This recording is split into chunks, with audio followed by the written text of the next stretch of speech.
Hi Tucker, my name's Sarah from Queensland in Australia.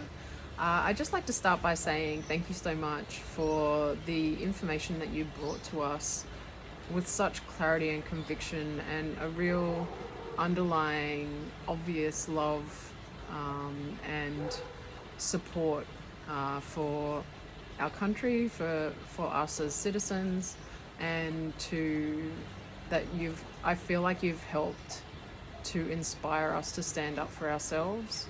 And I look forward to seeing how that unfolds moving forward. My kind of passion and excitement lies more in what you would call God. I'm really interested to get your view on this. I know that from my perspective, I say loosely fit into the spiritual / light worker community, and I can't obviously speak on behalf of everyone in that community because every person's life path is so deeply individual to them. But from my perspective, I feel like being a light worker essentially just means that we're working with light. Light being information and darkness being lack of information. So we're using the light to illuminate all the darkness and the density and the distortions within our bodies. So our emotional body, spiritual body, physical body. And these, as you may know, we are energy before we're physical. So when any kind of emotional trauma happens in our life, if we don't take the time at that point in our life to heal, and especially if that happened as a child, that trauma then becomes stagnant energy, and then that stagnant energy then eventually results in a physical ailment. So all of our different bodies, the spiritual, energetic, and an emotional and physical body, is the holistic system, really. So when we're using the light to illuminate the darkness and the density and the distortions within, that were quite often caused by the egoic mind, which is more in alignment with service to self rather than service to others. So that's the kind of path that I've been on for about 12 years now.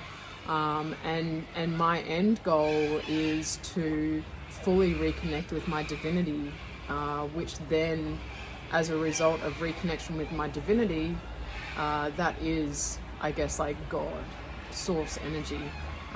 So it's then about moving into a space where my physical vessel is so clear of all that density, then God source can actually flow through my physical vessel, and God can once again experience itself through me as a clear channel for that divine unconditional love.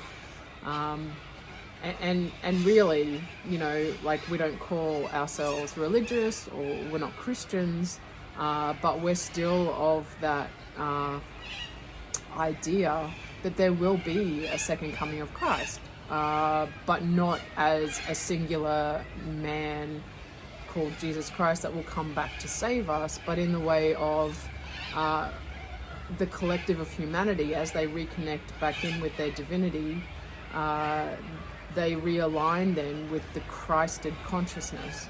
So it's all about the Christ returning, but within our physical vessels across humanity as a whole, to return to that space of harmony, unity, unconditional love. So I just find it really interesting, if we can get to a point globally where we can drop labels, and as you've said in a lot of the interviews that I've been watching of yours over the past few days, it's about really sitting down and talking to people and finding that we actually have so many commonalities between us that were unexpected. So it's almost like I feel like Christians and light workers are headed in that same direction. Like we want essentially to return to Eden on earth, like where it will be harmony, love, respect for one another. Everyone has more than enough because God is infinite. God is abundance. God source energy just is, and we have that ability to return to that abundance, but it's through the heart space. So if we can release that egoic mind and the density and distortions that come through the service to self mentality and return to the heart, which is unconditional love and service to others, then it's a similar objective. And so I really love the fact as well that when I heard the quote from the leader of I think it's El Salvador. Oh my goodness, that's terrible. And I can't pronounce his name, but what a beautiful soul! Like, what a clear channel for God's love and light that guy, that man is. So, in his interview, he was saying, you know, we are fighting this war between good and evil.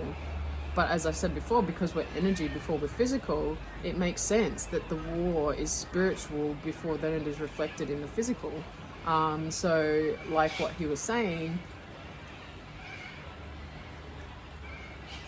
if there are much more of us on earth that are all fighting for the same thing, whether on the energetic level or the physical level, it's all the same, you know, like, even though we might call ourselves something different.